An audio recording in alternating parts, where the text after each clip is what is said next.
What's up, everybody? Welcome to another episode of the HLTB podcast. I am, of course, your host, Josh, /Abatage, whatever else you want to call me. And I'm joined, as always, by my co-host, Paula, aka Pokepaw. Hello there, everyone. Today, as usual, we're going to talk about the games we have beaten, which I'm interested to hear all about Paula's final session with her particular title. I've got a few random ones to throw in as well. We haven't retired anything once again. That's one more week on the record. We're going to talk about what we've been playing, which, again, I think we've got a couple of interesting things in there. And then our discussion topic this week will be the current game of the month on HLTB, which is The Legend of Zelda Link's Awakening.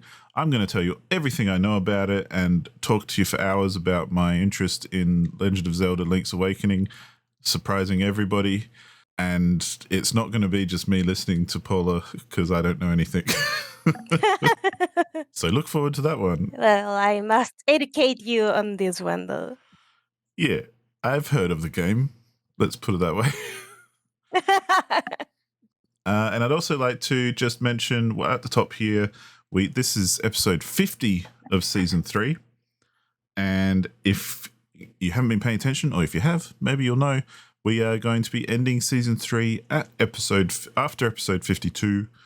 So by all means, if you have any last minute questions or queries or comments or whatever's, feel free to email us at HLTBpodcast@gmail.com. Yep, that's correct. And of course, we are still, we've still got it open for anyone who may be interested in picking up the mantle, doing some podcast recordings, just playing around with it, anything like that in the future. Also get in touch because we've got a lot of resources and things we can share with you and that sort of thing. But yeah, let us know. Always wanted to just put that at the front just so that everyone's aware. But let's get into what we have been playing. Paula, kick us off because I'm very excited to hear how this saga ends, as I'm sure some other listeners are. I am very excited too. After the grand total of 77 hours on the clock, I finished, quote unquote, Let's Go. And by finishing Let's Go, I got all 4 types of wins in just one save file. And that means Very nice, very nice. And that means I got the academic success. Actually, let me pull out like Steam real quick because there's the names of the trophies there. I should have done this before because I always forget like the one fucking win condition that I got like pretty much for free. No, I do not want to remove my account Steam. Thank you very much. Good thing they asked you. Okay, so the first win condition that I got was the population win. And again, that one was pretty much like just keep accepting students in your school. So it wasn't like that much of a challenge. Then I got the teaching win, and that meant pretty much like working my ranks through the many ranks of students, because each of them has like different aspirations and they can be like from 1 up to 5 stars. So I think you can, if you have enough money and enough like aspiration points or whatever they're called at this point, because I don't care anymore, you can get students with 6-star aspirations, which I didn't do because fuck that. The money was better spent on other areas. So yeah, I had to pretty much have students from all aspiration levels that graduate my school. The harder ones were the 5-star students because, first of all, to expand the reach of your school and have students from different communities join your school, you have to have a different kind of facilities. So at the start, like, the students will only just walk to the school, no problem, because they live very nearby. Then you need like a parking lot for the bikes, and then you need a parking lot for the cars and the school bus service, and so on and so forth, until you reach like the farthest students ever. And some of them have to stay over at the work school, so you have to have like dorm rooms and stuff like that. Mm.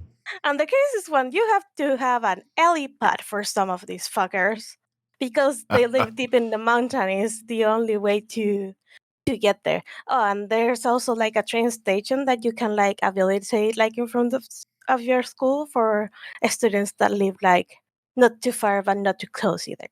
Nice.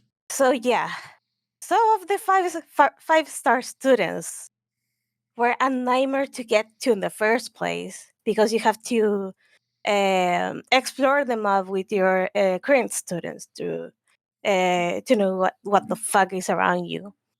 But also, getting them is all a challenge, and getting them to stay is a challenge as well. Because if the first time you admit students from any community they fail, or like any number of them fail, usually they revoke their support to your school. So that means you have to make another admission office. That means like pay more for them to like consider your school again. But the Yeah, more, right. the better they do, the more students from that particular community will join your school. So it kind of snowballs. But still, at the speed I was playing at, because you can play at 4 speeds, I guess, where each semester, or like each year, I think, is like 1 week or 2 weeks. So one semester is a week, and the other semester is another week.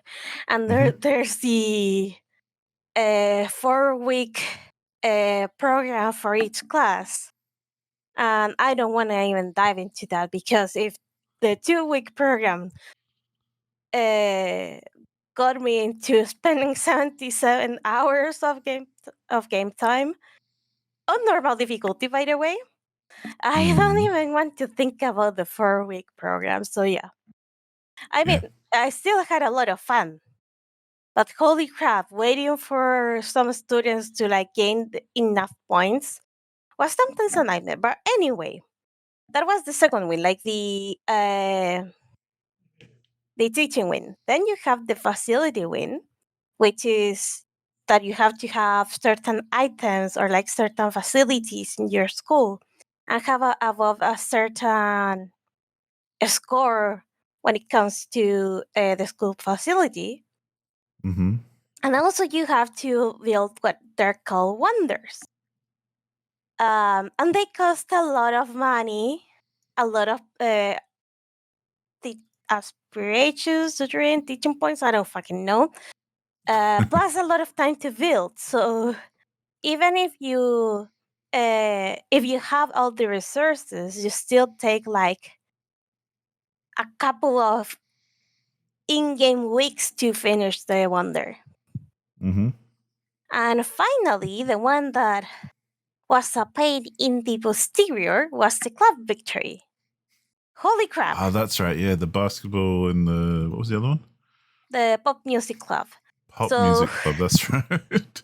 so holy crap! I had to do an entire operation for this. So first of all, there are things to consider when you have a club. Like, you have to have enough space for the club to practice. Like, there are elements on your club that will allow students to pretty much like see that you have spare space on the club, and they will join you. Right. For that, you also have to have a very competent student council, because the more people you have in the club, the more management points it means. I ended up having a management system, or like a management office in charge only of the student council. So the student council would be able like to very much like send those management points they can't deal with to the upper management. So Mm-hmm. they kind of like co-manage the thing. And also, I had to make sure that every member of this student council were of the higher end of management skills. So that way, they would be able to manage more efficiently, and that means having more people in the clubs. Damn. And second of all, you have to win at um, like district level, at city level, and at the state level for you to get the club victory. Wow. So that means, give or take, around, I think it was either like 12 or 14 like trips to participate with your club. So you still have like more or less like the image of like the ranking, like what the rankings are, how many points each school has on their individual clubs. Yeah. So at the very least, you can try to, like, you can wait until you are more or less ready to try to challenge the current club you're supposed to compete with. Mm-hmm. The thing is that there's so much going on that I didn't consider at the time. But now, holy crap! Like for the basketball club, like the pop music club, like I had like a variety of instruments, and like for some reason, like it just started like climbing by itself through the ranks until it got stuck at the state level competition because I couldn't, for fuck's sake, like just make the students better in that particular thing. But also, you have to consider that your students, like your best students in the club, are the ones that join when they were in first year. So whenever you have a class that graduates, you're losing your best club members, and that sucks. That means, first of all, for the basketball club, the proficiency of the students is defined by 3/4 stats. First of all, there's the taller students tend to do better on basketball. Then you have the fact that if the student is talented on basketball, then they will grow faster, but also they will do better at competitions. On the other hand, your student, as they train, start gaining club points in their particular club. So obviously, the students with the higher amount of points are better than the others. Mm-hmm. So this is like the most important stats. The other ones are more like a bonus. Like if you have students that have the same amount of points, the other two bonuses will more or less help you like do a tiebreak. Not only that, there are tactics basketball. So usually you're able to train your students in one of four play styles. If you have multiple basketball courts, you are able to train them in all the play styles. Like they just rotate as they complete their training on each one of them.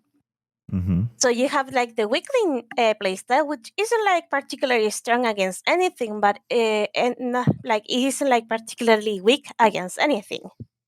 I think then you have like the charge forward, the more defensive type of play, and some sort of a mix between the two.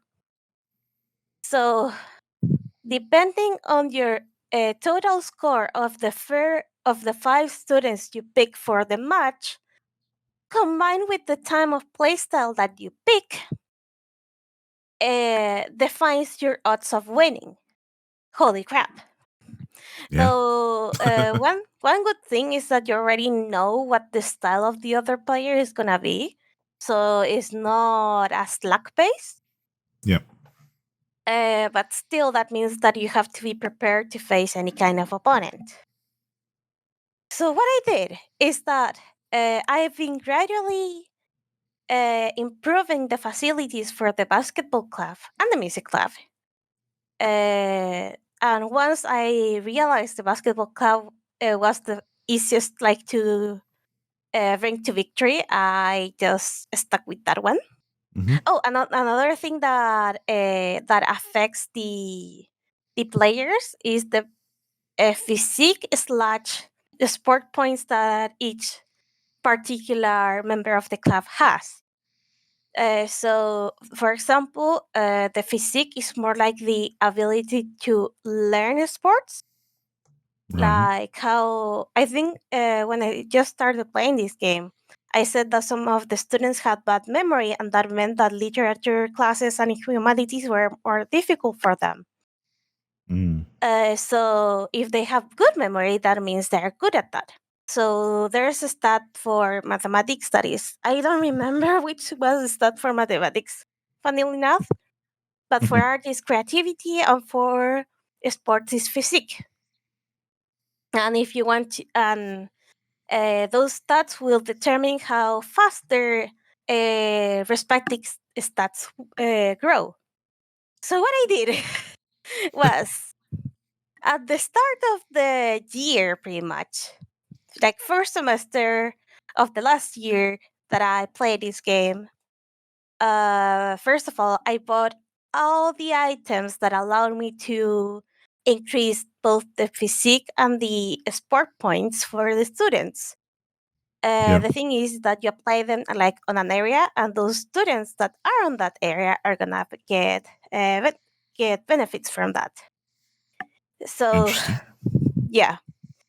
Also, I got a lot of milk because the there's like I think it was like the big milk bottle that if you give them to some students, you can help them grow. So that Cool. way, I would have taller students that would be able to play basketball better, or at the very least, would be able to defend better. Interesting.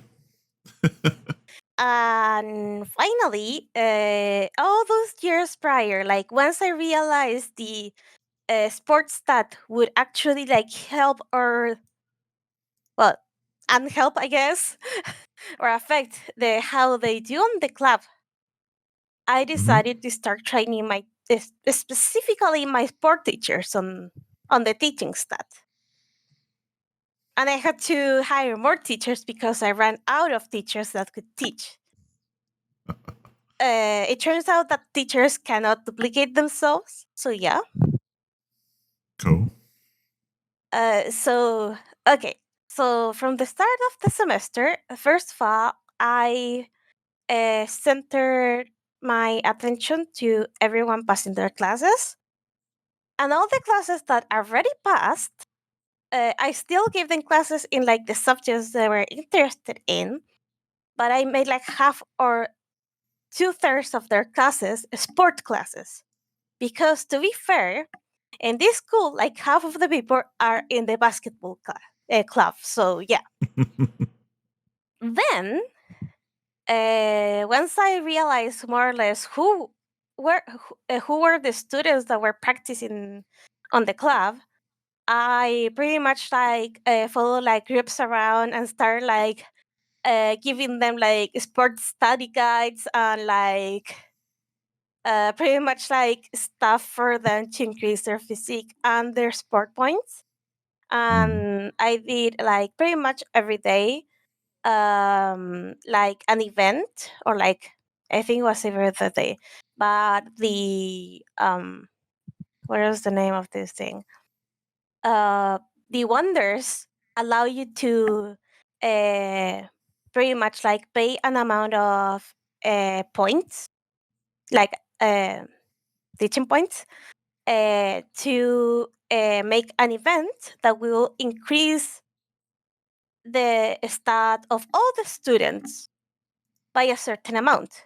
Cool. So I used that one facility that I had that would give plus 50 points to every student on sports just by paying around 500 sport points from the school. Cool. Then, well, I as I was like as I was improving the teachers, they finished teaching their classes like faster, and that meant I had to have more facilities. That meant any kind of like sport facilities in general. So I had to build a lot of those and improve those so they will improve even faster, like the way the students learned. Of course, the basketball club got the fanciest equipment for all their students, and I have a rotation going for the students to pretty much reach 100% proficiency on every kind of play. Nice. Finally, I waited until the last possible hour of the last possible day. That meant the last block of time on semester 2 of the last year. So the students would have accumulated as many points as possible to finally challenge the state champion on basketball clubs. Nice. We still had about a 500-point difference, but with the right tactic, I secured the victory. Well done. What a process. Yeah. Holy crap. Like, I was very close to thinking that the students that I had weren't like naturally good enough and close to having to, like, if this didn't work, I would have had to accept students from yet another district or like change the aspirations of one of the districts that already like had students that were good at sports, so they wanted to be even better at sports. So yeah, it was a roller coaster of emotions. The music club still got like to third or second place statewide, but couldn't even reach the same height as the basketball club, mainly because they were like newer, and I just didn't dedicate the stupid amount of time that I dedicated to the basketball club. They were still very good. They got to second like statewide, but they weren't first. The music club were spending too much time playing with frogs. Yeah. Oh, funny enough, just as I achieved the victory, and just like I don't know, 10 seconds before exam time, there was the last frog incident. We couldn't have it any other way than just having someone throw a frog as I was singing the song of victory, pretty much. That's perfect. Yeah, definitely. So yeah, with that, I finished my super long gameplay of Let's Go. I think I'm gonna go back into it like sometime in the future because we got DLC and stuff like that. But right now, Okay. I'm a little bit burnt out. Not gonna lie, and I want to move on to Understandable. other Yeah. things. Yeah. So yeah, everyone, you Josh included, go play Let's Go. It's a pretty dope game. Well, I have it in my backlog, and ever since you started this epic journey, I've been looking forward to playing it. So it's definitely moved up my list quite significantly based on your experience. Beautiful. Whenever you do, please tell me all about it, even if we're not in the podcast anymore. Definitely. So yeah. Enough about my ramblings about sports and frogs and all that jazz. What have you beaten? Well, I've actually beaten a few things this week, which is good. The first of which is the old Phoenix Wright Ace Attorney. Turns out last time I did get it right. I was near the end. Yeah. Even though I thought that every week. But yep, just had a few more things to kind of tidy up on that and finish off the kind of courtroom scenario, because I've already kind of taught spoilers for this in the past, so I'll just say a quick thing again. So block your ears for 30 seconds if you're, sensitive. But for this case, the culprit ends up being the chief of police, who for the case that you're working on and the previous case from a couple of years ago that is tied to it. So towards the end in the courtroom, it's more about being able to actually prove that he did it instead of knowing that he did it. And so you do a lot of back and forth with different testimonies and that sort of thing, and looking at different pieces of evidence. and there's lots and lots of objections, which is fun. and I mentioned this last week as well, but one of the really fun parts about it, I think anyway, after playing through the full, obviously the first game, so a number of other cases as well, is that you and Edgeworth, who is the prosecutor, so you're like nemesis, how you kind of end up working together towards the end, because he's got just as much interest in proving who did it as you do. So there's a lot of back and forth where he'll raise an objection or something, and then Phoenix Wright will say to himself like, oh, I know how to get us out of this, and like and then you will present some evidence or something that will back up what Edgeworth has said, or vice versa. And that for me was really fun, because after playing through the whole game where Edgeworth is like your enemy, it's nice in this final case for the game to just, end up on the same side and put aside those differences and, rah. But then at the very end of the game as well, it goes back to a bit like Edgeworth is like, yeah, we work together, but, I'll get you next time kind of thing. So that was fun. The overall resolution and everything was fun, because it was all the courtroom stuff, which again, like I've said before, is my favorite part of the game. Because you also have to kind of think a bit harder as well than the rest of the game is more visual novel-y, kind of just, if you explore everything, click on everything and talk to everyone, you'll find out everything you need to find out. But when you're in the courtroom, you actually do have to think, well, what can I contradict that statement with, or which bit does kind of back up what I'm trying to prove or whatever. So that's fun. Although I do have to say, in the final section, pretty much I used the same piece of evidence to contradict about 5 different things. So every time it was like, no, but I have this bit of evidence. And they're like, oh, damn. And then they say something else. I'm like, no, I've got the same bit of evidence. And they're like, oh, damn. And you just kind of repeat yourself a few times. There might have been other options. I don't know if there's like multiple solutions to that sort of thing without having played it. There are times where you can present either like evidence on different order, or Right. that 2 pieces of evidence point to the same thing, but with a different dialogue. But Yeah. it's not the norm. Yeah, cool. I didn't think so. I didn't feel like that was it, because, well, obviously I didn't always get it right. And, sometimes I'd try something and it wouldn't work. And I go, oh, okay, need something completely different. So it wasn't like, just do the same thing, but with a different thing. So, yeah. But ultimately, I liked it. It was good fun. And like I say, the courtroom stuff is fun. And the reason I want to keep continuing on with at least the trilogy, because that's what I've started for the first 3 games. So I'm keen to see how it changes into the next one as well, into the second game, and, what differences there are, and if there's any improvements or just changes in general, that sort of stuff's interesting. I'm sure it'll probably stick to the same kind of formula, but yeah, like how this episode as well this case had, I keep thinking of them in episodes for some reason, but like how this case introduced some things like how you can dust for fingerprints and things that weren't in the previous cases, because I believe you said this one was like a DLC originally, or an additional one after the fact. Yeah, it was an additional case added specifically for the DS version. Okay, cool. Yeah. So it brought some kind of innovations with it that weren't in the rest of the first game in the other cases.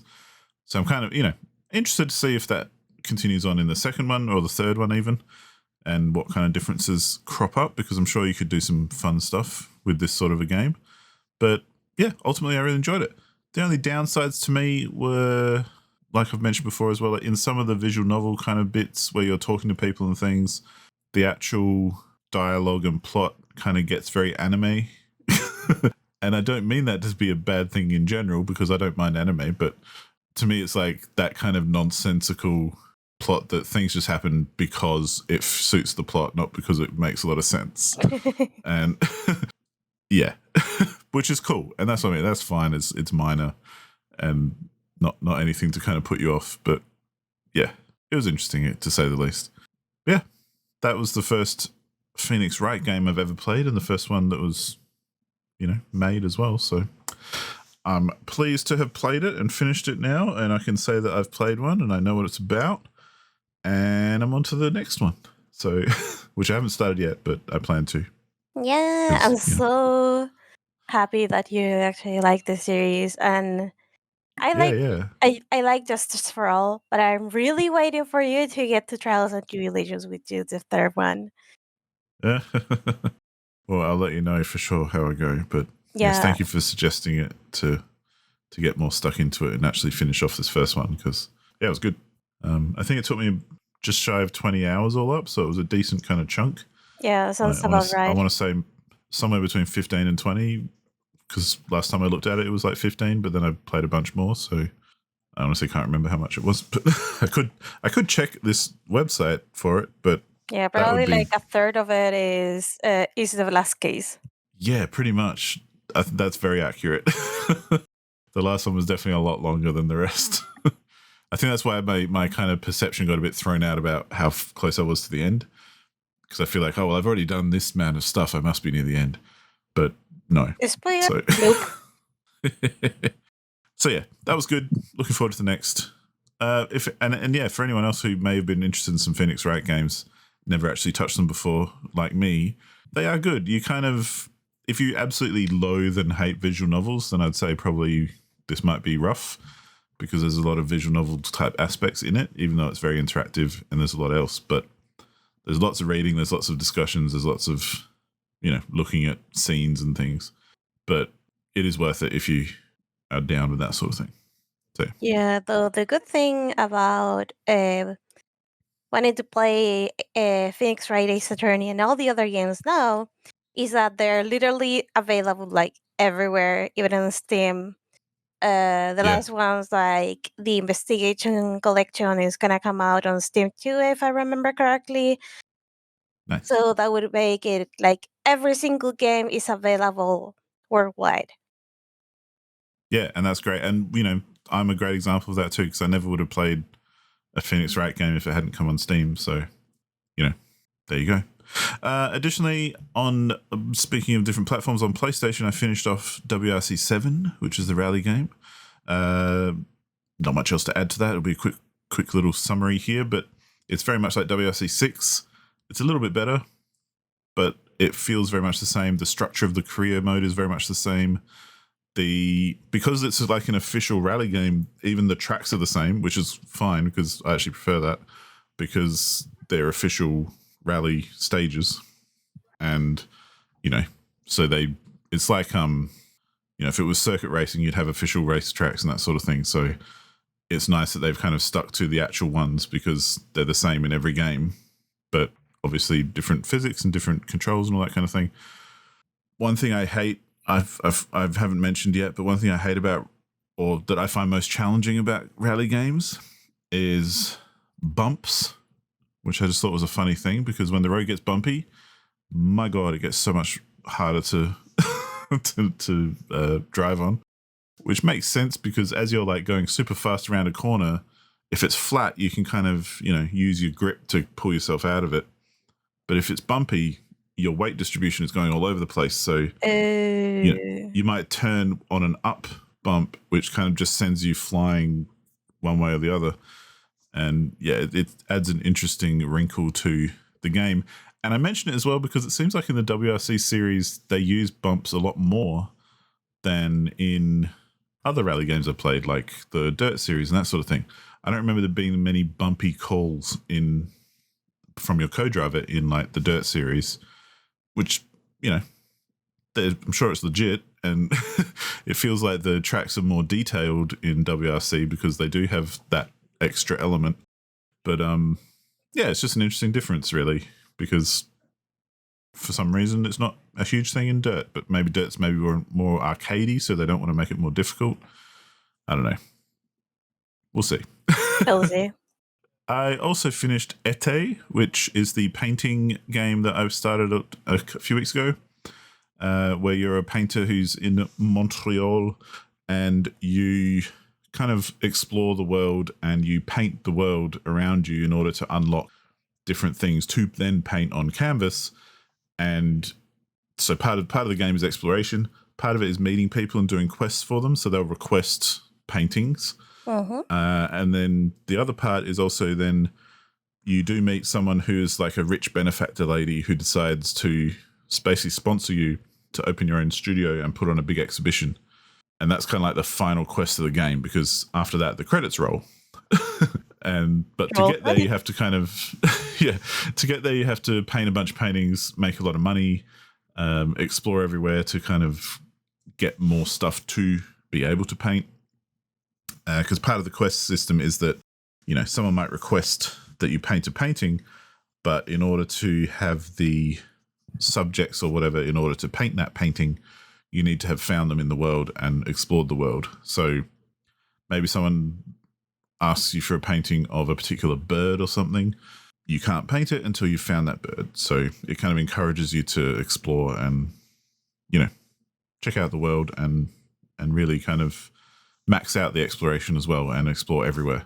And yeah, it's really fun. And the painting part, it's funny because the actual painting on canvas part was the least satisfying part of this game for me, even though in real life, I'm an artist anyway, and I do paint on canvas and all that kind of thing.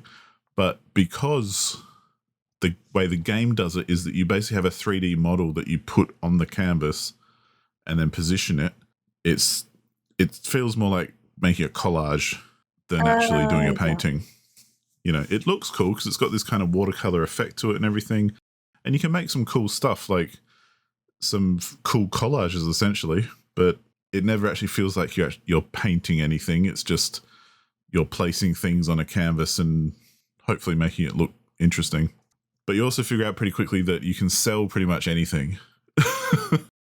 It doesn't really matter what you put on the canvas. You'll still sell it for about the same amount of money. Like there's no algorithm or anything that determines how complex or interesting your paintings are, which I actually like because, who's to say that something, well, how would they gauge that? Like, do you get more money for making it more complex and using more things? But that's not realistic because some of the best paintings are actually quite simple. Yeah. Or if you just did a portrait of someone, it would be just their face. But maybe if you just did a mess of throwing 100 different things on the canvases, does that mean you get more money even though it looks like shit?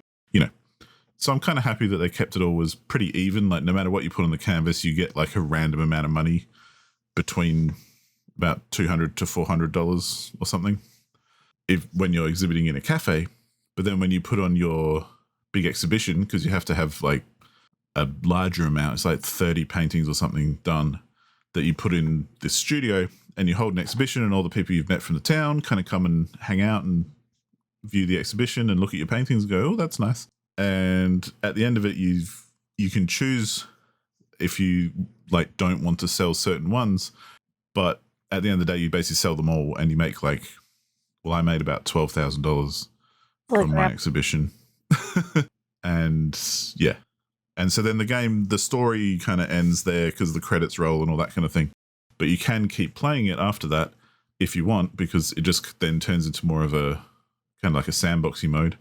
And there are different sections of the studio that you can pay to have renovated. Because when you first get there, it's like a rundown building and everything, and it's messy and there's rubble and everything. So you have to pay someone to come in and fix it up and get it, functional.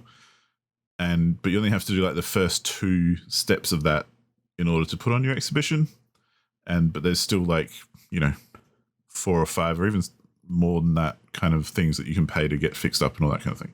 So there's still lots to do if by the time the credits roll, you've got, other stuff left over that you want to complete.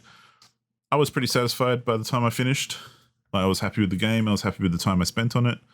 I had already explored everywhere. I had met everyone and done most quests. There are still, because you can tell by the amount of items you've unlocked to paint, whether you've completed stuff or not, because some of them are locked behind quests and that sort of thing. And it says you can't, it'll give you an outline of the thing, but it will say, unlocked by a quest. So I had a few of those left, but like I say, I was satisfied. I'd gotten my time and satisfaction out of the game. And when the credits rolled, I was like, yeah, that was nice. And I was glad to have played it, and I was glad to have finished it as well, because it gave me basically everything I wanted from it after playing the demo. And yeah, very neat little game.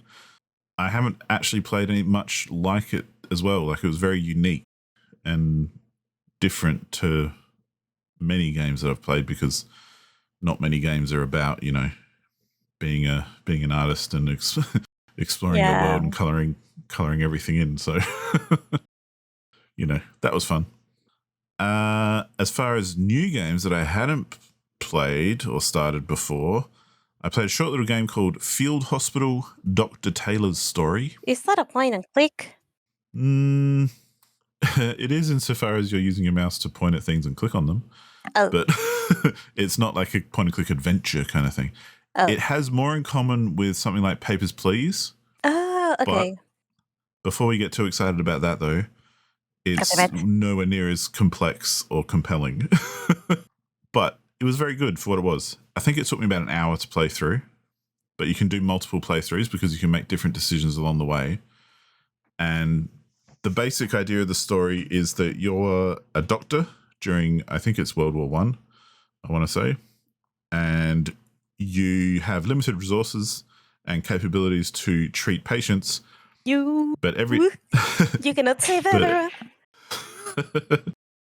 But every day you get given a handful of patient files that you then have to determine who to treat and who to test first to get more information, but then also who to actually treat, because you've got limited number of beds in your hospital.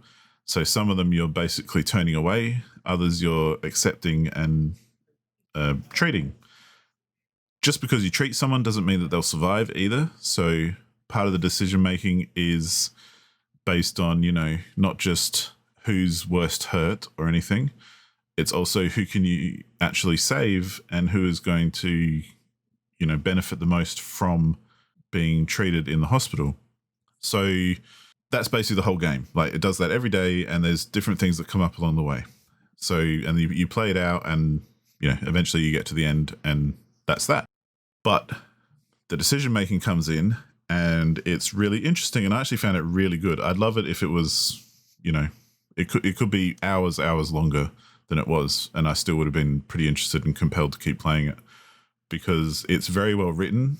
There's every person, kind of everyone's file that comes across, there's always a lot of details that gives them a lot of personality, and they're kind of their own characters in that sense, even though you only find out about them through their injuries and their family connections and that sort of thing.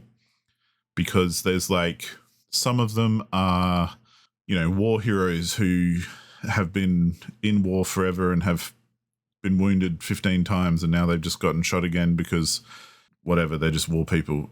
Others, there's like a dude who you get a report of his actions when he got shot, and it turns out he was actually saving a whole bunch of people in the process and ended up getting injured himself. So maybe he's a bit dodgy though, and he's got a criminal past or something, but he's been a war hero on the battlefield. So you kind of like, well, does that influence my decision making as well as his wounds and that sort of thing? And then you get the other side of things where there's like a high ranking colonel, and you get a message saying you have to treat this dude, but you've got like 2 beds that you have to give to, and you've got 5 patients. So, and his wounds are not actually that bad, like he'll survive kind of thing, and you don't really need to treat him. Meanwhile, you've got someone else who's bleeding out and, you know, is a war hero or just a regular soldier who's, you know, gone through it. So you think, well, I'm going to treat them because fuck this other dude, he's just hurt his leg kind of thing. But then, you know, the repercussions are bad, because if you do treat him, you get more resources. So you can treat more people in the future. If you refuse, he kind of gets pissed off and reduces your resources. So you can't treat as many people moving forward. So there's those sorts of decisions and stuff which really do feel very Papers, Pleasey. I know it's, definitely. You know, these games now will always get compared to that one because that's the one that did it the best. So, you know. But the fun thing about this one as well is between different patients, if you pay attention, because I didn't initially, but then I did because I realized what was going on. You also get like relationships and stuff between different patients. So you're playing as someone called Dr. Taylor as well. And at the very beginning, you get told that you've got 2 brothers who are also in the war. And, you know, lo and behold, obviously, they end up wounded and coming into the hospital as well. So do you give your brother's preference over everyone else, or do you actually treat the people who need it more? You know, there's all these kind of moral questions that come up, and I think that's the point of the game, obviously, is to try and poke at, well, what do you use to make these decisions, and, you know, what kind of moral questions or even familial questions, like you get told if someone is just a single person or if they have a family and they have kids back home and all that kind of thing. So does that influence your decision making as well? Because maybe I will save someone who is responsible for some children or something more than someone who isn't, or I don't know. Just throwing that out there. But that's kind of the fun of the game is, yes, it's not a very happy subject matter because it's all about people who are getting injured in war. However, that's the interesting part of the game, I should say, because it really does kind of poke at you with the moral kind of quandaries that you have to wrestle with and, you know, settle in your own head before you actually go ahead and do anything. Because there's even like, there's a bunch of characters who are kind of like enlisted locals who were, you never know if they actually were farmers or not, because the way they tell it is that once the war broke out, they became farmers. So it almost implies that they're lying about it, like that they're trying to get out of being a soldier because by saying that, oh no, I'm a farmer, I need to keep working and, you know, provide food and resources for the troops and that sort of stuff. But then you think, well, are you really, or are you just lying? But is that a bad thing? Like, I'd probably want to get out of war, to be honest, if it was me. So, you know, I don't really blame him in that sense. Or like, you know, someone being reckless with other people, or there's one good bit in as well. This is not really a spoiler because I won't go into it, but there's one point where there's like a building burns down one day, and so you get all the wounded people from the building fire, and there's questions. There's, you know, there are two people who are unconscious from it, so you don't know anything about them. There's also a couple of people who claim that they know what happened and know who's responsible. So they, if you save them, they might be able to give you more information that will then please your bosses and stuff and help you out. But maybe one of them as well is the actual person who started the fire, who perhaps is an enemy soldier who infiltrated the building and set it on fire. So, you know, there's these things to kind of try and figure out as well and make decisions on along the way. And that makes this game, which is basically a very simple, quick little indie game about reading files of injured people, into something that's like actually really compelling and, you know, very cool and very interesting. And I think I want to say I picked it up for like $2 or something.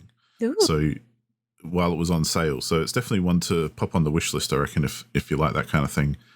Because yeah, for a few bucks, it's definitely a good little experience. And like I say, if it was 10 times longer, I would still be interested in playing it as well. So because I think you could really get dug into some really interesting moral questions and kind of philosophical quandaries and that sort of thing.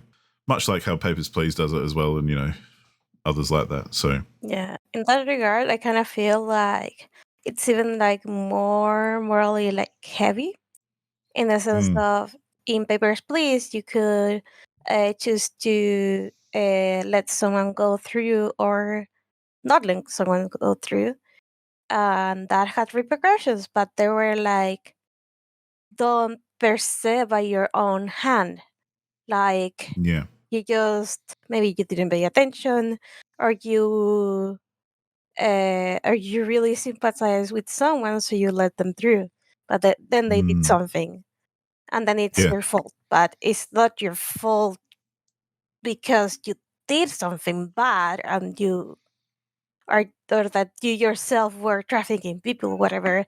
It's your fault because you let someone dangerous in. Here it's more like, yeah, it's more direct, like because of your action or inaction directly, someone died or survived. Yeah, and I think there's a different kind of dynamic as well, because like Papers, Please is obviously you're a bit of a victim as well in the whole process, because, you know, you're trying to support your family and all this kind of thing, and you're trying to also protect yourself. Whereas in this one, it's obviously a wartime kind of theme. So the people you're treating are often people who are on your side, and there's no penalty for you personally. about what you do depending on the resources you have and that sort of thing. Like I say, if you refuse to treat someone who thinks they're really important, then you might lose some resources. But, blah, blah, blah, blah. So it is a slightly different dynamic. And that's what I mean. It's not a straight up trying to be a Papers, Please copy. It just kind of gives you that vibe because you have to make those sorts of moral decisions and, it's not a clear-cut kind of game. And after finishing it, I think it's the kind of game maybe I'll play again a while in the future because I finished it and then I had a look at the achievements and saw that, there's heaps that kind of show different decisions you could have made along the way. So it is the kind of game that is replayable and you could make different decisions just to see what happens and see how things play out. Yeah, I feel there's even like different endings, like depending on who you've helped and stuff like that. Yeah, totally. And that's where I don't really want to spoil anything by going into it too detailed, but it's the kind of game where it is heavy enough. Like, it's not a happy game. It's very good, but it doesn't exactly make you feel joyful and full of life because it's about war and death and, making hard decisions. So it's the kind of thing that maybe in the future when I've kind of let this run settle, maybe I'll go through it again and, try different things, see what happens. So yeah, that was Field Hospital Dr. Taylor's story. Because it's called Field Hospital Dr. Taylor's story, I'm interested to see if there's going to be other stories or if there already are other stories or when I haven't actually looked it up, to be fair. But it's an interesting format that I think this developer, hopefully they've been successful enough that they can make another one and, do some more stories because I think it'll be a fun kind of franchise to play through if they got to that kind of point. So yeah, that's that one. But from depressing war, moral decisions and that sort of thing, I played a quick game, which I think you've played, Paula, called Invento. Yeah, I love Invento. So Invento is it's a very cute and joyful kind of puzzle game where the whole point is to fill bento boxes with food, but that's like what everything looks like. At the end of the day, it's got nothing to do with that when it comes to the puzzles, but that's okay because it looks cool. But yeah, basically each puzzle you have a bento box which has a grid of say 9 squares or more or 12 or however many squares, and you have to configure your ingredients or your contents in such a way that it fits a pattern that you're given. So it could be as simple as you've got 9 squares, so all the outer squares are rice and the middle one is a bit of salmon or something. So you've got maybe a few different types of squares to play with, so you make sure you put the salmon in the middle and the rice around the edge and cool, you're done. But it gets, more and more complex as you go through. I think there's like 14 chapters of puzzles, and each chapter has like 9 or 10 puzzles in it. And each one introduces a new element or a new kind of thing you can do to manipulate the outcome, which you need to then utilize in order to create the configurations that you're trying to create and solve the puzzles. So it's very much a pure kind of puzzle game. Like there's no story or anything like that. It's just a nice kind of sushi / bento box themed puzzle, which works for me. The graphics are really nice. It's very clean and put together well, and the puzzles get really complex towards the end. Although I do have to say, I don't know if it's just me, but it got kind of challenging here and there, but it was never really that prohibitive. Like I managed to kind of breeze through it pretty quickly, and it wasn't a very long game. But again, not in a bad way. I very much enjoyed it, and this one I think it could have outstayed its welcome, like some puzzles do, but it didn't because it was kind of quick enough and didn't really, ever get too annoying. So, yeah, Invento. I think it's the same people who made, what was that other one that we played recently?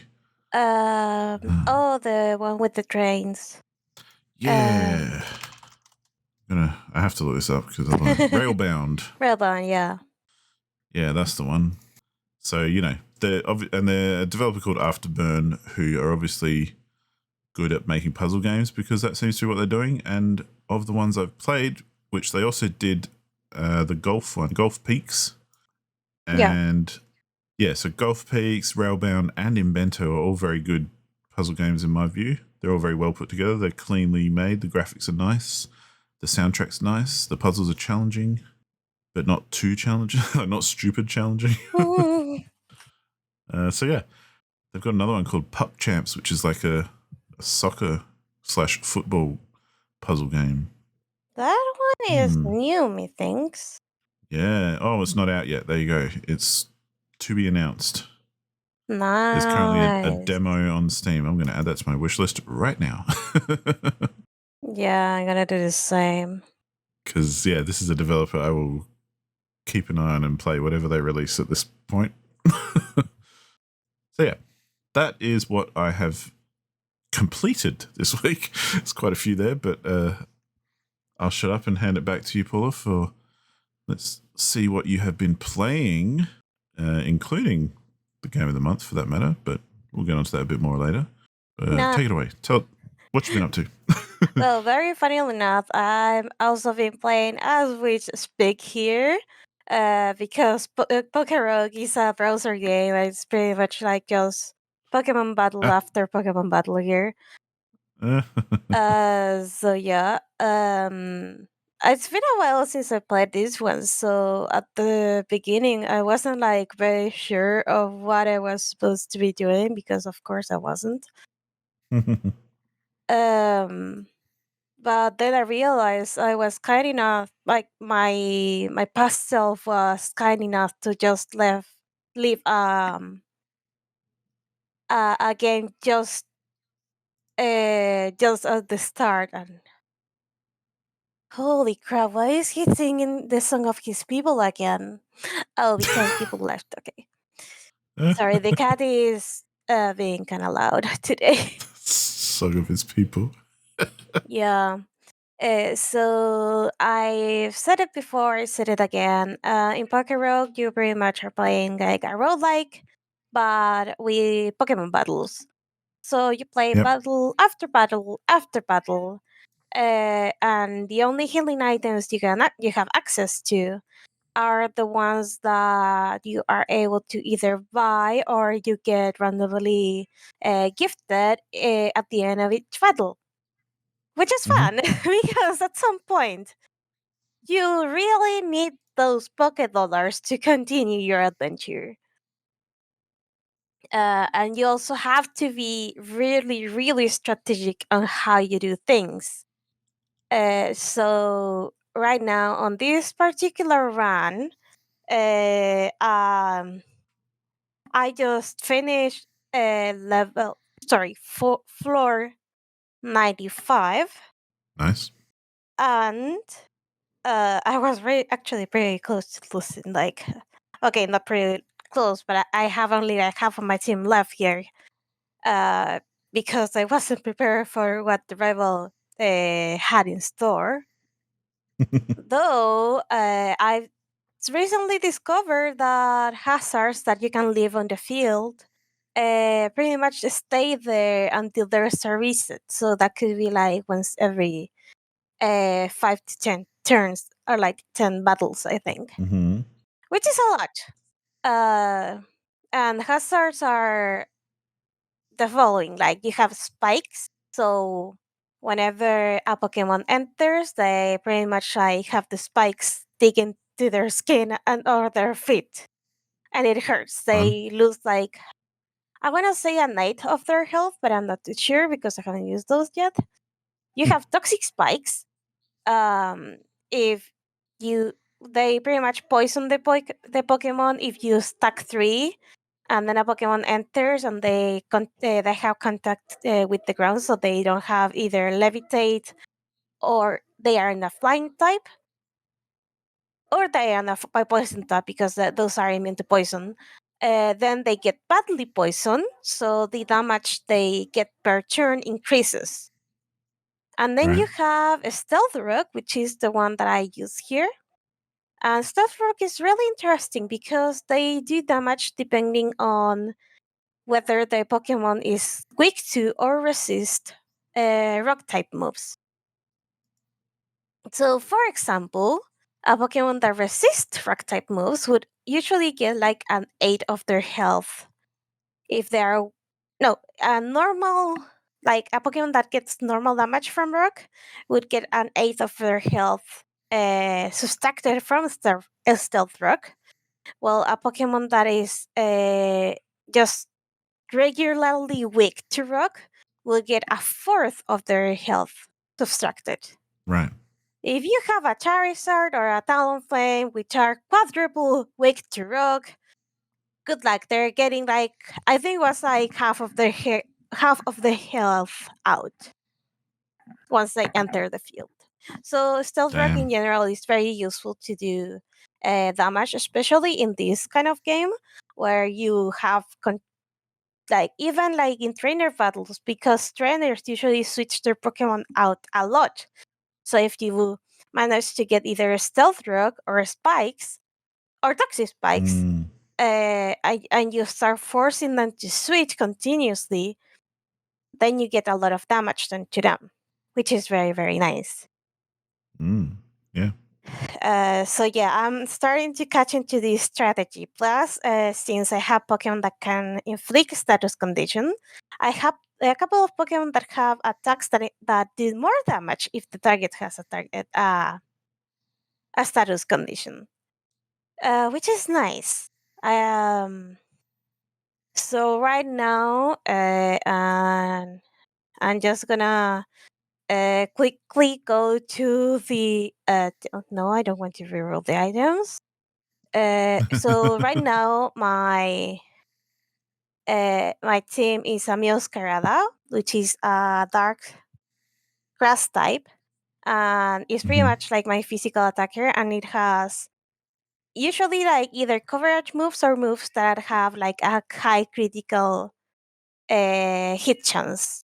In particular, Flower Trick, its signature move that always has a critical hit, always lands a critical hit. Right. On the other hand, I had Clodsire, who is kind of like a tank and also is a poison ground type. My Jumpluff, which is a shiny, and that's pretty much the only reason it's still on the team, because Chinese give you better odds at getting like cool items.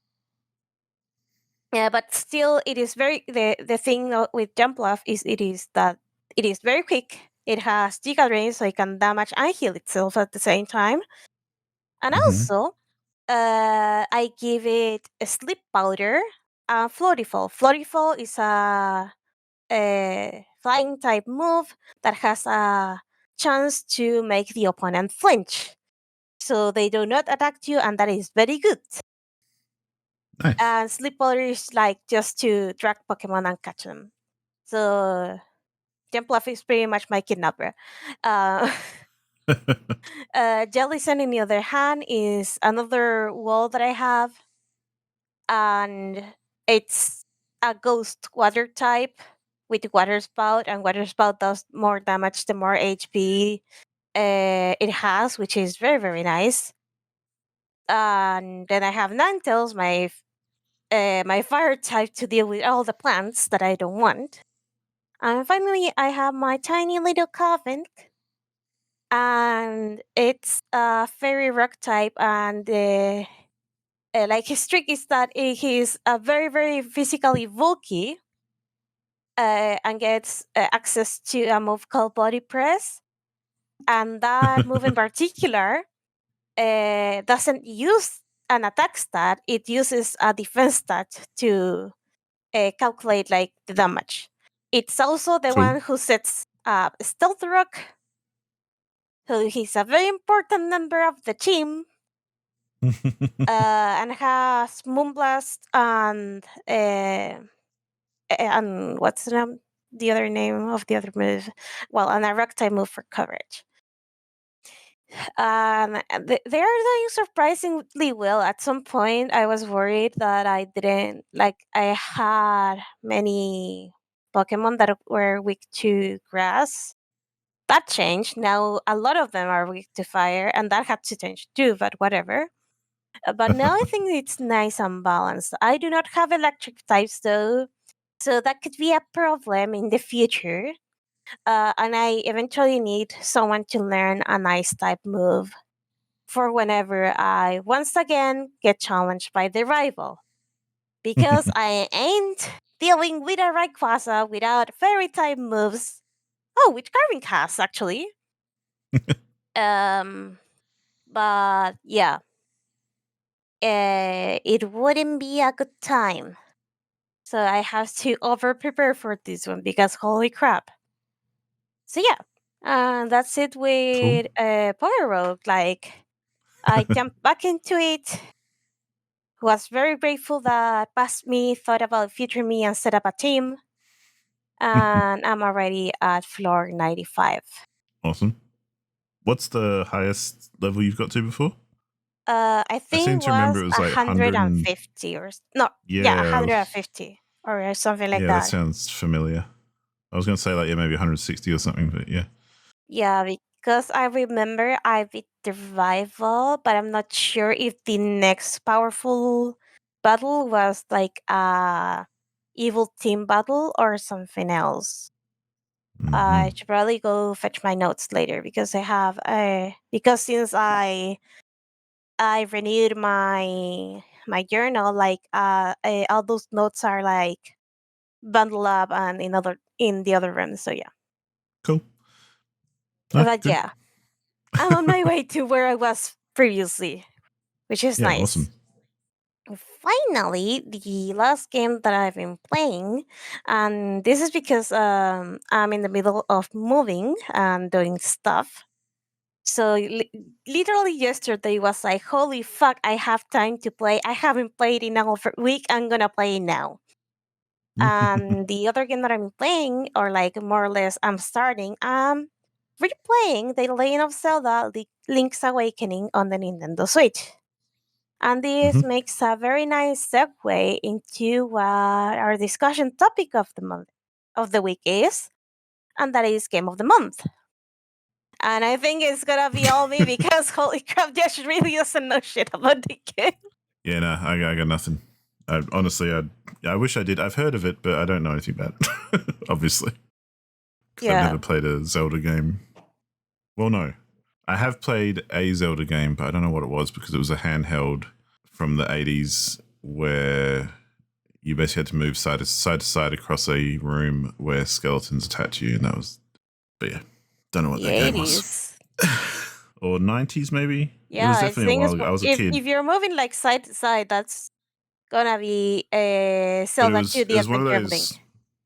It was one of those handhelds where it's like predetermined spots Oh, on the a screen, Game and and you Watch. move between them. Yeah, kind of that sort of thing. So it's Yeah, its own contained kind of thing. I do remember that there's like one or two Zelda Game and Watch games. Right. But I do not remember the name of them.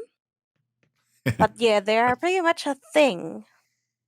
Funny how that's like That's all your right. experience with this with the Zelda games, but I guess it makes sense. Well, and not to go on too much for tangent, but when I was a kid, like I never called them Game and Watch because I think that was like an American thing. But Oh we just right. called them video games.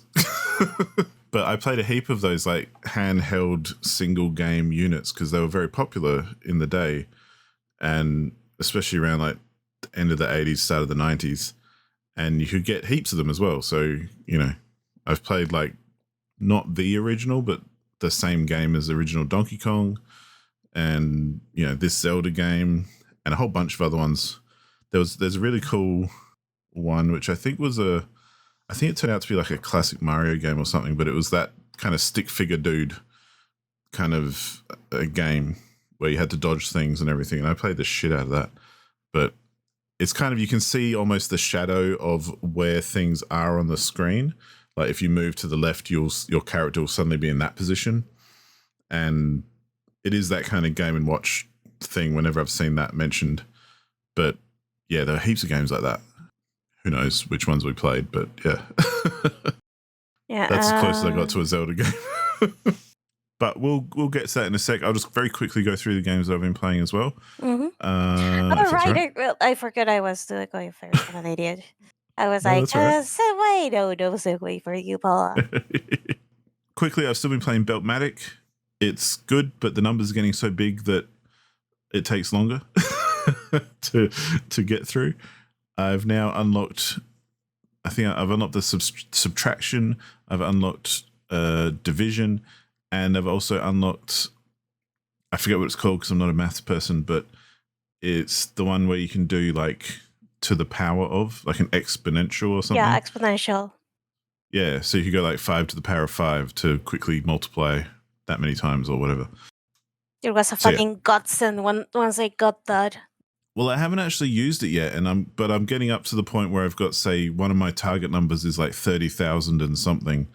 So I'm thinking I probably need to start using it to definitely quickly multiply my way up to where I need to be, because most of the numbers I'm trying to get now are like in the thousands or the tens of thousands, and I'm sure before I end it'll go even bigger than that. So I forget what level I'm up to, but I've just unlocked the number 14 as a mine, like a resource. Oh, yeah. So there's still a bunch to go. I think I'm maybe up to level, I want to say like 18 to 20-ish, that kind of range. So again, you can go up to level 30. But yeah, it's really good because I've also discovered the copy and paste function, which I hadn't used up till now. Wait, you haven't? Nope. Dude, you've been missing out so much. As I have realized, because I'm starting to like repeat things as well. So every time I do a new number, there are certain things that I might need to repeat, because to quickly multiply things by 10, I typically just add 2 5s together to get a 10. So that's like a little kind of factory setup or function that you can just copy and paste and plonk anywhere on the map wherever you need it, to basically add or multiply your 5s up to 10 or 100 or 1,000 even, or whatever multiple of 10 you need to get to. And yeah, so I realized that you can actually just select things that you've already placed, copy them, and then paste it elsewhere. So kind of like how blueprints work in Factorio or those sorts of games, where you can easily replicate kind of more complex systems of multiple factories and belt systems and all that kind of thing. And it's just basically speeds everything up, which is a lot of fun, because part of the tedium is when you're just like putting belts into like 12 different factories from the same thing, and you do that over and over and over, and you do it like 3 times because you've got 2 inputs and 1 output. So being able to copy and paste is like a godsend, really. And it's sped up my game so much. And once I get into exponentials and things, it's going to speed it up again. So It's a good game. Pretty much not much else to say about it. It's still great.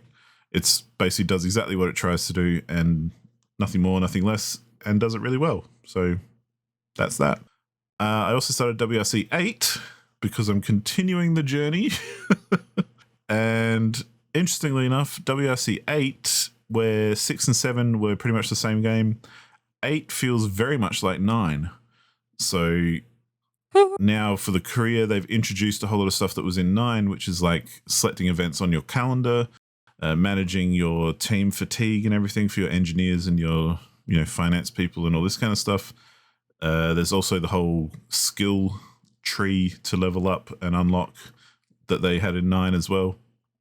So at the moment, it feels like even though it's like a yearly thing thereabouts with like each release, perhaps it's every second one where they actually make big changes as some of these things happen. But I'll find out after I finish this one and I go on to WRC 10. But yeah, it's still good. The good thing about this one, which I like about WRC 8, is it doesn't force you to do a junior WRC career season. You can go straight into WRC 2, which means basically you don't have to do 3 seasons to complete the career. You only have to do 2 seasons. So, that's kind of cool, because why not? Less repetition, basically, because in junior WRC and WRC 2, you don't do all the tracks and all the locations. You do like a handful, maybe like half of them all up. Whereas in the proper WRC season, you do every single one, because you go to every single location and do every single stage. So the ones before it, if you only have to do one preseason, then it's kind of not as repetitive as if you have to do 2 preseasons. So I'm looking forward to that. Probably rip through this one a bit quicker, but, that's cool. And finally, I did start this a while ago, but I actually picked it up and started playing again in earnest because I really felt like playing an RTS. Just got the itch. So I fired up Command & Conquer Remastered once again.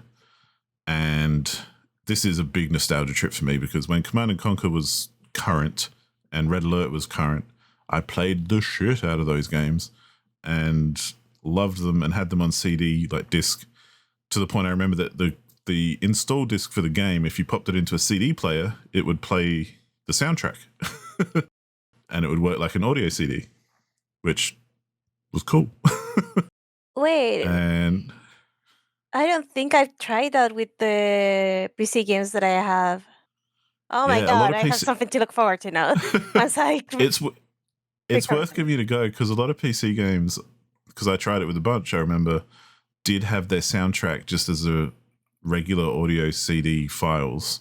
So you could just stick it in the CD player and play it. Simple as that. So, that's kind of cool. But Command & Conquer Remastered basically features Command & Conquer, the first game, and Red Alert, and some extra levels. Like in Command & Conquer, there's like the covert operations levels, which are like extra expansion packs and stuff. I've played through the entire both sides of the campaign for original Command & Conquer now.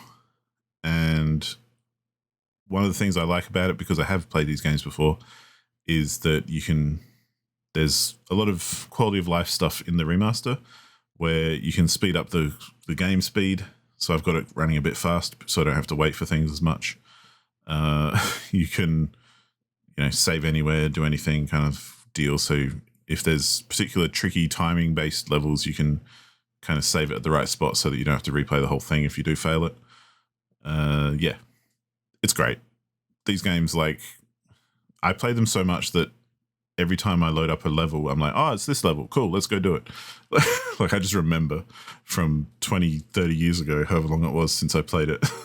Wait, I'm like watching like things on, like about Command and Conquer on Steam, and I played this before, like about 10 years Yeah, or so yeah. ago. Well, Command & Conquer, and especially Red Alert, I think the second game, like the later game, are stone cold classics of RTS. Like, you would have seen it if not played it at some point. Yeah, definitely. Because, yeah, they were 90s, like, behemoths of the RTS genre. They basically ruled the roost. And they're known for having very kind of cheesy and poorly acted full motion video cutscenes in between. Like, in between missions. So you get these kind of very campy characters who come on screen and, if you're playing the GDI, which are like the quote unquote good guys, you get the army dude coming on, all right, soldier, we need you to do this and go here. And if you're playing the bad guys, like the Nod campaign, you get the leader of the bad guys called Kane, who's this, Edward Norton looking freaky dude who's like, we are going to overtake the fascism of the West. And, it's very kind of, you got to take it with a bit of tongue in cheek. So, but that's where the remaster is fun because they still include all those FMV videos. They're just original resolution instead of, the compressed, crunched down versions that we got in the 90s. Yeah, and I'm looking at the comparison, and we did get a lot of crunch in the 90s. Oh, yeah. It still looks good-ish. Yeah. Oh, it But still looked crunchy. great at the time. I remember it Yeah. being amazing at the time. I was like blown away, like, whoa, this is so cool. Oh, this video is gonna come out in the 18th, right? Yeah. Something Uh, like that, yeah. so for people who are interested in Command and Conquer, I'm very happy to say that Command and Conquer Remastered Collection is 70% off on Steam until Monday. Ooh. So you might just get it if you listen to this quickly enough. Yeah. But it's a good remaster because not only does it bring together lots of stuff, so you get a lot of content because you get, the first Command and Conquer game plus some expansion packs. You also get the Red Alert game plus some expansion packs. and they're each is a full game in itself and lengthy. But I like remasters like this where they don't try too hard to change the game. They just kind of up-res everything. So Yeah. And give it achievements, which by the way, I'm reading it and holy crap. Like there's one that says chip happens or thanks a lot. yeah. Oh my Yeah, god. it's a good, and that's what I mean. These games have a bit of tongue in cheek as well. Like, they're not meant to be taken too seriously, even though they are very serious kind of war games. Yeah. So, Befriend the robot overlords. What the hell is that? I don't know. I'd have to see. I'm playing a version which came with, I think it was on Game Pass. So they've got some EA Play stuff on Game Pass. And I What? think It's that's the on Game version. Pass then. Oh my god. Yeah. I think that's the version I'm playing. So it runs through the EA app, but Ah. the license I have is through Game Pass. So you kind of install it through Game Pass, but then it runs through the EA app, which is one of those weird things with how, EA tries to force everyone to use their app, even if you have the Steam version or whatever. So it's kind of annoying in that sense, but... Yeah, it's stupid. But at the very least, they're like, I guess, more available. Yeah, it's the worth it. remaster collection is the one that is on Game Pass. Yep. So yeah, definitely, Yeah. if you can, hit it up on Game Pass, because, why not? And yeah, there's annoying launcher shit with EA, but once you're in the game, it's actually really good. And the content is really good. And it's just a stone cold classic. And like I say, I've started playing through the Allied portion of Red Alert. I don't think I'm very far into it. I think I'm about 5 or 6 missions in. And I'm going to basically finish off playing that.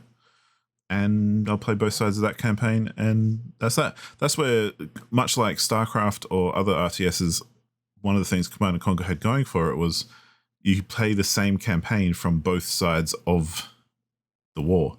So in Red Alert, you play as the Allies on one side, or you play as the Russians basically on the other side, who are Yeah. the enemy. Wait a second. So yeah, I know it's not realistic. It's not like historically accurate. Yeah. But it's kind of fun because there are some missions in the middle, especially where you basically take the other side of the same mission, but you obviously are trying to succeed from one angle or the other. And yeah, so Command & Conquer Remastered, really good. Definitely worth checking out if you're a fan. Okay, so with everything we've been playing out of the way, and all those rants about the things we've been playing, we are ready for another mini rant, courtesy of yours truly, because Mm-hmm. Josh is just there for the odd comment here and there because he hasn't played any Zelda games besides the Game & Watch ones, I think.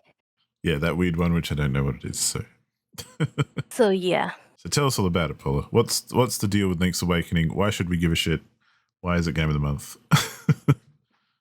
Okay, so this one is a funny one because first of all, Link's Awakening is like the first Zelda made for a portable device.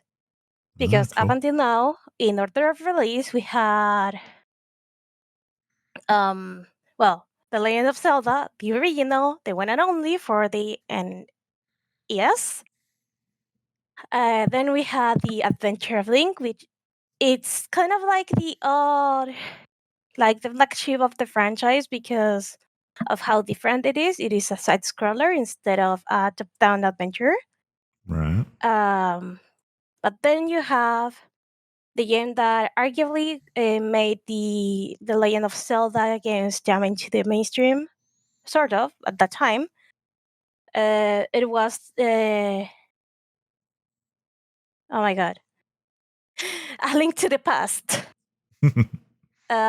which it is essentially a fucking godsend because you are able to attack in multiple directions, not just the up, down, left, right kind of directions, but and also the sword moves like a fucking sword this time. It's not like a stabby thing. It's more like a Nice. slashy thing. And it also uh, A Link to the Past also like marked what it would become like a lot of the conventions of the Zelda formula for years to come, such as having like the adventure sort of divided into two parts, one where you get the Master Sword or whatever sword it's present on the game, Mm-hmm. and then you go through the rest of the dungeons up until the end of the game. um Link's Awakening, which was released for the Game Boy after A Link to the Past and before Ocarina of Time, that was the jump to 3D, is a very interesting game to say the least. Hmm. Because Link is, at the beginning of the game, you're shown a cinematic of Link in a, I would just say a ship, but I'm not sure if it's a proper ship or a makeshift one. I think it's a makeshift one. Right. A storm comes and he washes on the shore of what we later learned to be Koholint Island. So your objective on the game is to get out of the island and back to wherever you were supposed to be going. There's just Link. There's no Zelda, no Ganon slash Ganondorf. Actually, Ganondorf wasn't a thing here. There was no Ganon. There wasn't like an antagonist per se. You just want to get out of there. Right. So the deal with Link's Awakening is that since it was made originally for the Game Boy, you only have two face buttons, A and B, to equip items. So all of the items you were able like to interchange between the A and B buttons. So you could even like forgo the sword if you wanted like to use the Pegasus boots and the Rux feathering combination to make a long jump, Right. for example, so on and so forth. So, and in that regard, like it was the first top-down Zelda game that introduced the ability to jump in a way with an item, but you were able to jump. You had an extra dimension there, and it like A Link to the Past added like some complexity to the dungeons in the sense that you had like actual floors between like well to the base of the dungeon like the and the boss room, I guess. But A Link to the Past really took that and went to another level with it, especially in the later dungeons of the game where you have to keep in mind what is in which floor, because you can break the pillars and make the floors go down. Cool. Uh,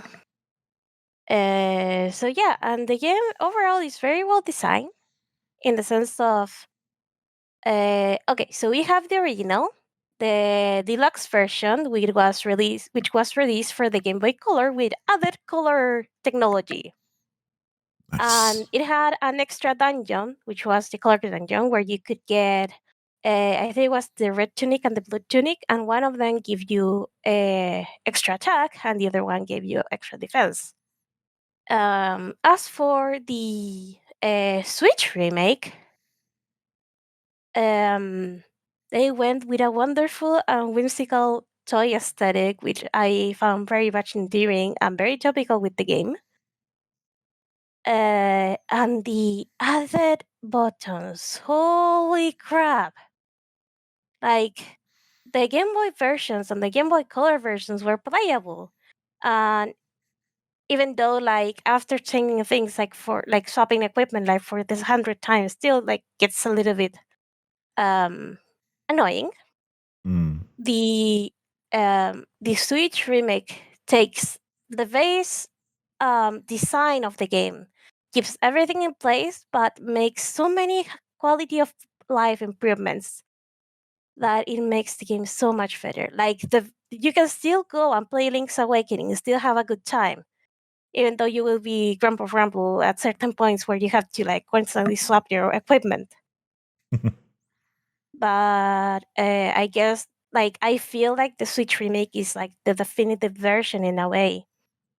It includes the color dungeon. The one thing that I'm so sad they didn't include is that at some points in the game you had in the Game Boy versions, you were able like to take a picture and Right. print that with the Game Boy printer, and it was kind of cute. I know we have literally a console that has an integrated screenshot button, and you can share with a couple of button clicks or button presses that image.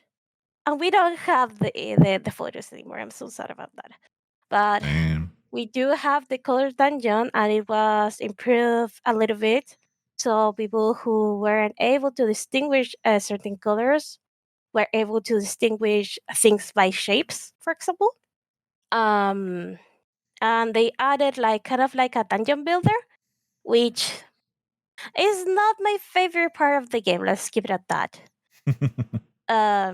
But now the sword and I want to say the shield too have their dedicated buttons, but also items like the I don't remember, but the ones that let you lift like heavier stuff Right. or things that are supposed to activate like almost automatically are not things you have to equip. They're always equipped. Cool. So that's a lot of stuff you have to do. Mm. And also, since you have more face buttons plus the shoulder buttons, you are able to equip a lot more than you were in the original games. So the experience overall is a lot more fluid since the Nintendo Switch, even though it is a top down game, you have 3D models, like proper 3D models and sceneries. It is a Right. lot clearer in the layer dungeons on what you're supposed to do, especially given that in some dungeons you have to drop a raise water level. That is one of the classic Zelda stuff. But also you have to again break pillars to bring down a fucking tower.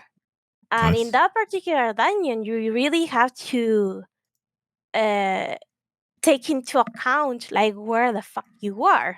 Otherwise, you're not gonna have a good time.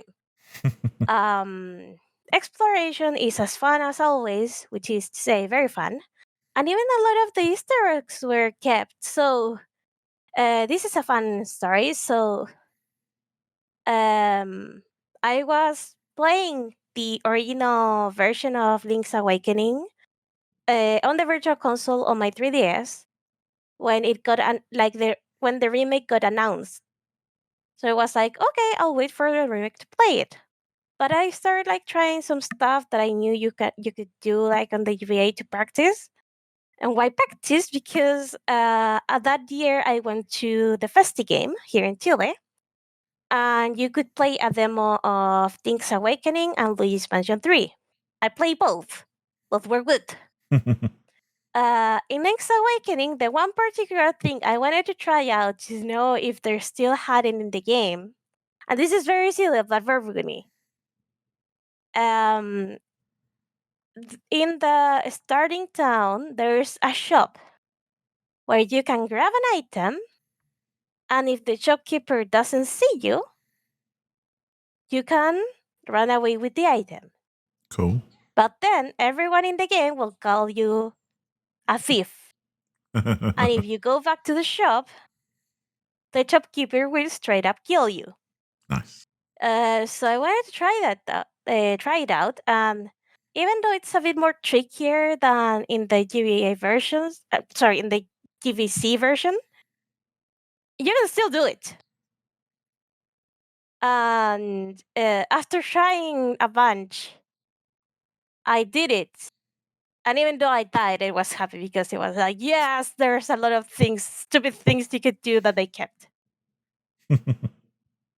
So yeah, and the game is very like call me a shallow bitch, but I like the aesthetics of the game because everything that looks like a toy and is cute I find it to be adorable and endearing. I love it. Yeah, that's fair. They're using the same aesthetic and the same art style and a lot of the same assets for the new Zelda game that is gonna come out in September. That Okay. is Legend of Zelda: Echoes of Wisdom. So yeah, okay. So that's like the overall differences between the three versions. The proper Mhm. setting and story. I'm not gonna go full spoilers, but there's gonna be some spoilers. Uh-oh. So if you haven't played it, if you don't know like the story, uh, just click ahead in the video or like the podcast thingy. Mm. So yeah, um, so Link ends up washed out on Koholin Island. The island Mhm. has a huge ass mountain in the middle with a giant fucking egg. So, um, to get out of the island, because story reasons, you have to go through all the dungeons on of the island, as you do in any Zelda game, to collect all the instruments. Why are you collecting instruments? Because once you collect all the instruments, you can go up the mountain and use them to wake up the windfish. Once the Checks windfish out. has woken up, you are able to get out of the island. There are implications of waking up the windfish, and that is the one thing I'm not gonna spoil here in this section. But that is the gist of it. Like, um, so yeah, there's no drive force, so you're collecting other MacGuffins, but you still have to go through all these dungeons. One thing that is kind of strong in this game is the exploration. Mhm. And Koholint is not that big of an island, but it is jam packed with a lot of stuff to do and a lot of side quests that as well. When I played this game when it came out on the Switch. I didn't get everything. I think I was at, I'm gonna say 17 out of 20 hearts, but I still did like a lot of things, and there are like mini games, there are side quests, there's a whole chain of uh exchange, I guess. No, trade. There's a whole trading sequence that you can do to obtain. I think it was the boomerang, methinks. Right. Yeah, and also this game was kind of like the game where the ocarina, or sorry, how it is called, the flute, um, was first featured in a game. Oh, also, it is the first game where you can play an instrument. Cool. I don't remember. I don't remember if you actually played it or if it's just like you select the song and it does the thing. But this is actually the first game where the instrument is featured in the Zelda series. Though it becomes a lot more important in later games like Ocarina of Time, Majora's Mask, Twilight Princess to an extent, and Skyward Sword, I think. Maybe the Oracle games, but I haven't played those, so don't burn me. So yeah. And a Cool. lot of the stuff you can get to make your adventure easier is completely optional. You could just go through the dungeons and be happy with that. Though you have to do exploring to get to the dungeons in the first place. That's another thing about it, because you have to get literal keys to open the dungeons. But think I don't remember if there's like a particular order you're forced to complete them in. Right. I do know that some keys are like locked behind an area that is locked behind the dungeon or something like that, or the dungeon item. But I'm pretty sure there's at the very least like a couple of dungeons that you can do in any order. Cool. So yeah, that is my TED talk on Link's Awakening. Go play it because it is very very fun. Nice. Either play the Game Boy Color or the Switch version, whatever you play, please. If you want to keep your sanity, play the Switch version. Interestingly, on that, one Hmm. thing I can contribute is that I looked at the forum the Helm's Beat forum for the game of the month, and it's someone mentioned on there like, you know, they were enjoying the game, but they kind of hated the whole switching out, equipping things, all that kind of stuff, like you mentioned. Yeah. And someone else mentioned, well, yeah, that's the plus of the Switch game because you can just change it up. But then someone else mentioned that they're not quite sure if they like that because they reckon it makes the game too easy, like not having to do all the menu juggling. What do you reckon about that? I haven't played both games, so I haven't played the Game Boy version to completion. I have to say that a lot of the times you're not swapping items like during a battle. Yeah.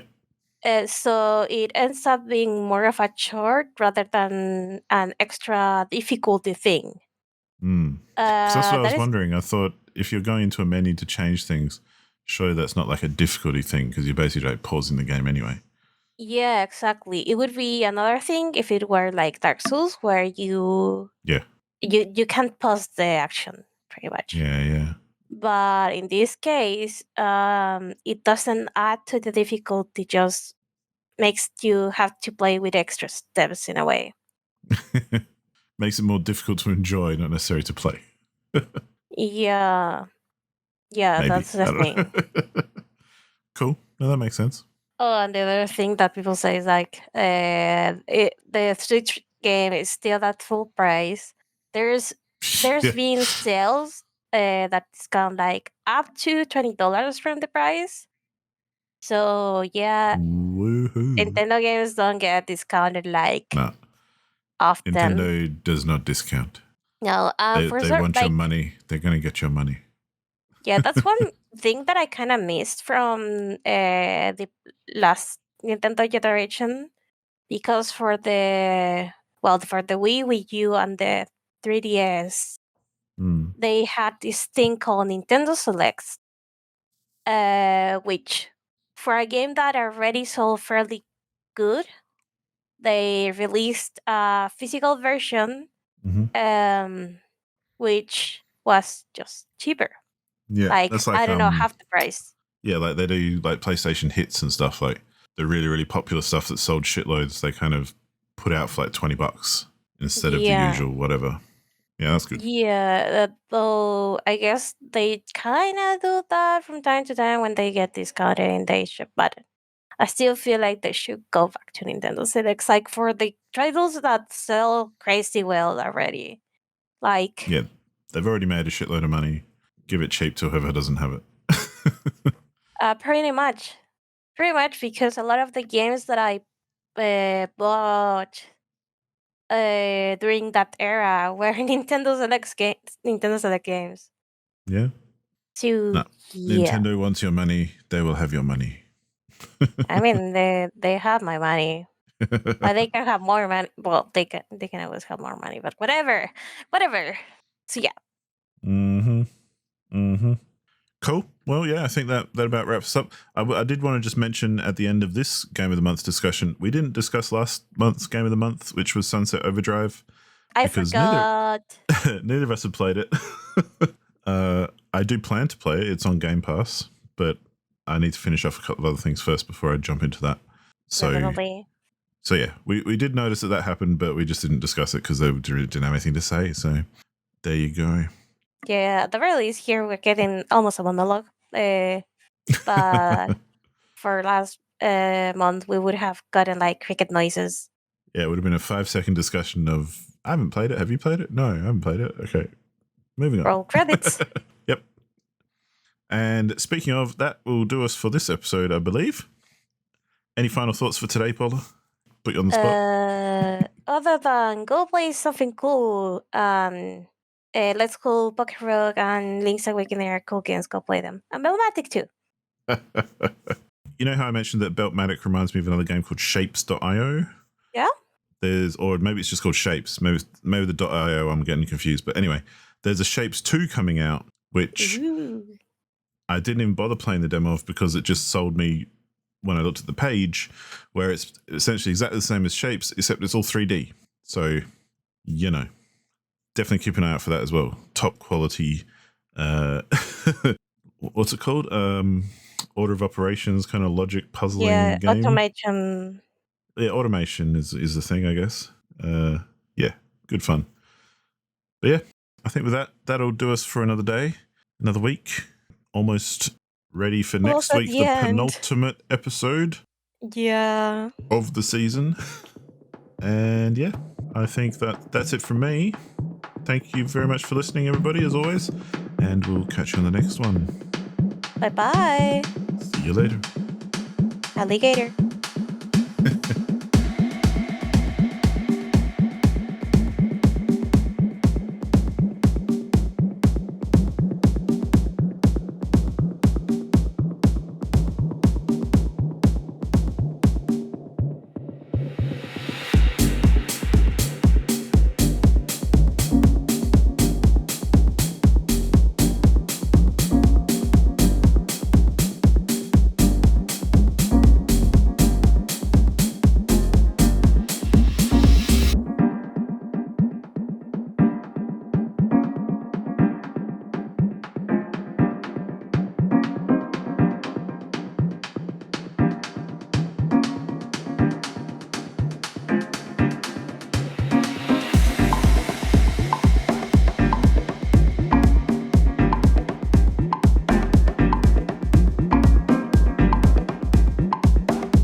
But then they will have your money.